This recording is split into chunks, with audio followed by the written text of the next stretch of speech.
the first goal is for you to identify where the market's going to draw to.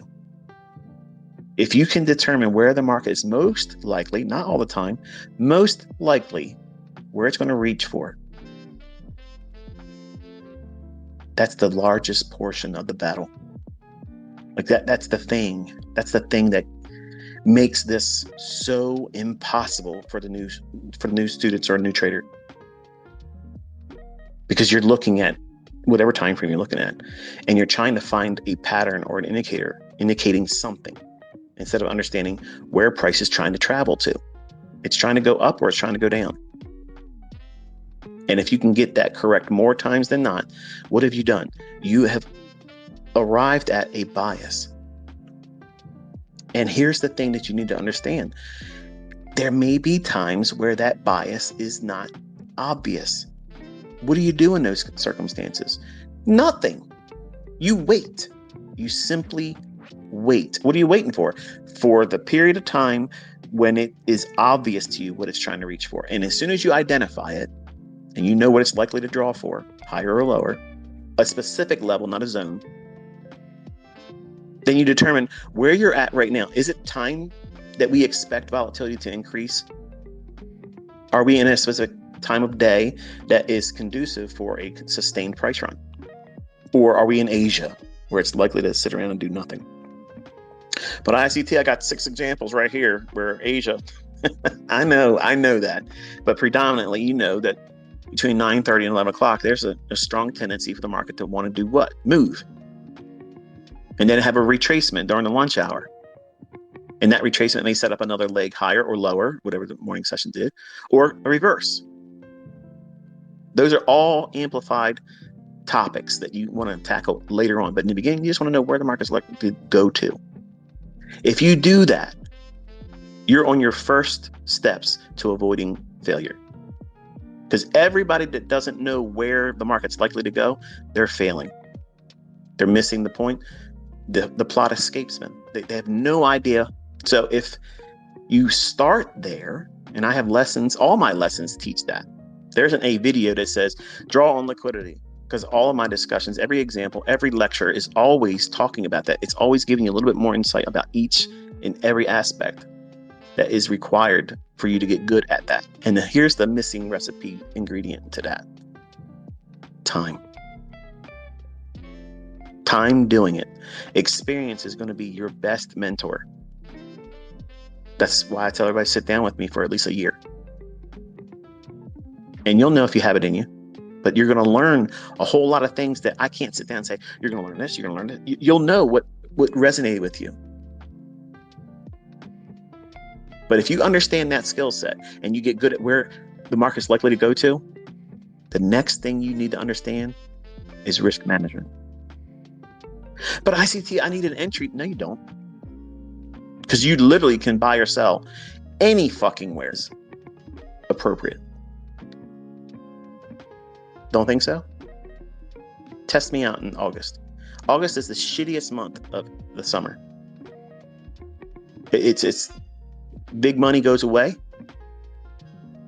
There are moves in August. I'm not saying there ain't going to be any volatility, but generally, symmetry, precision elements gets a little bit muddy in August.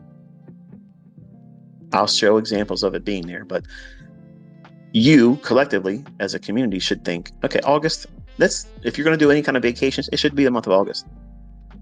And feel confident that being away from the month of August isn't going to hurt you. Now, if you have that skill set of knowing, or if you're going to borrow mine when I point to certain things where I think the market likely to go to,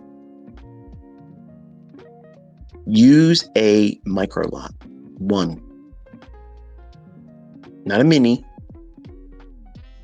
Not multiple ones. Not 15 because your funded account says you can do it. Trade with one microlot. One micro contract.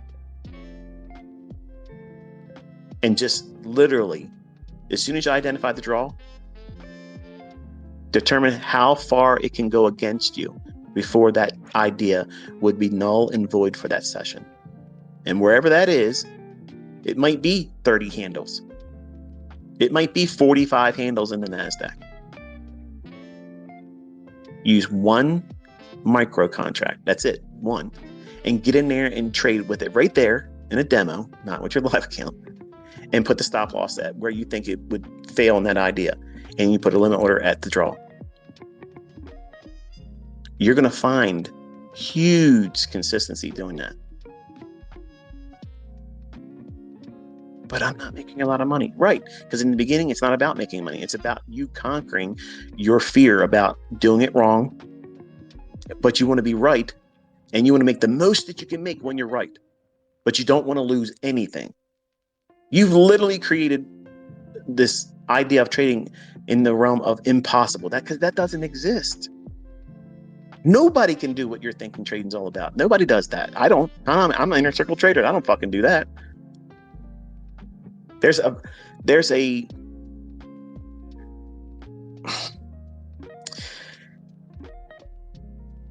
imaginary oasis that exists in the minds of traders when they first start doing this. They think that there is some way out there that they can always go in and get the biggest winning portion of the trade and always have the smallest, tiniest little bit of risk and be 98% profitable. No. You want someone to tell you? I will. No, don't do that. Don't think that. Don't believe that. When you're first starting, where your focus is, what you should be believing is the most important thing is understanding where's the draw on liquidity. And work with that. Accept the facts that when you get it wrong, okay, what didn't you see in the chart? Go into your charts and really break it down. What was there that you didn't notice? And encourage yourself to say, you know what? This was a good opportunity for me to learn this about that. Not get mad and cuss at yourself or say, I'm never going to get this, because that's failing. You're on the pathway to failure doing that. Nobody gets to the winner's circle being toxic and judgmental about themselves and not see the silver lining in what it is that they're trying to learn. You have to cheerlead yourself. You have to be your biggest cheerleader. And that happens with a journal. A journal never encapsulates. It never gives room for that.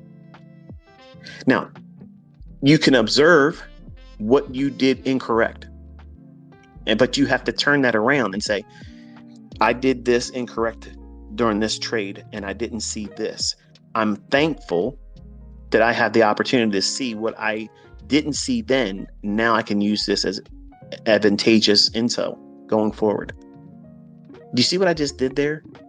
It's positive reinforcement about a shortcoming that you as a human being didn't have the capability and capacity to understand at the time. But you're not beating yourself. You have to cheerlead yourself. You have to coddle yourself. Encourage yourself.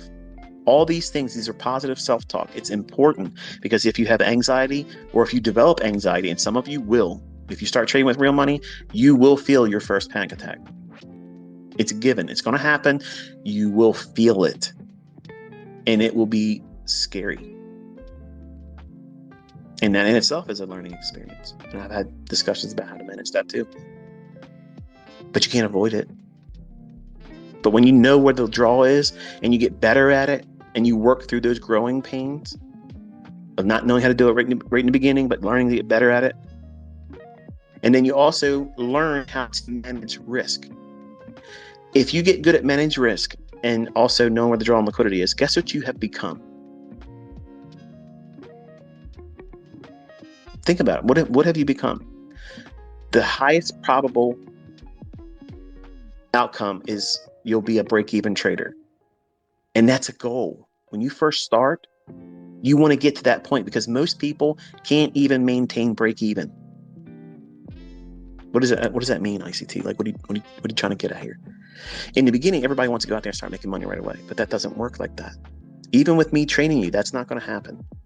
You're going to have periods of where you do well, and then one or two things happen, and you go into a tailspin, and either your skill set or your lack of control just goes into drawdown, and whatever you made, you give back, and you go right back to break even. You might dip below the initial equity starting balance of your demo, funded account, live account, whatever it is, but you just hang around that break-even starting point. You make a little bit of money and then you lose it. And then you lose a little bit going drawdown. You're not wrecking yourself. That's water. You're in the game still.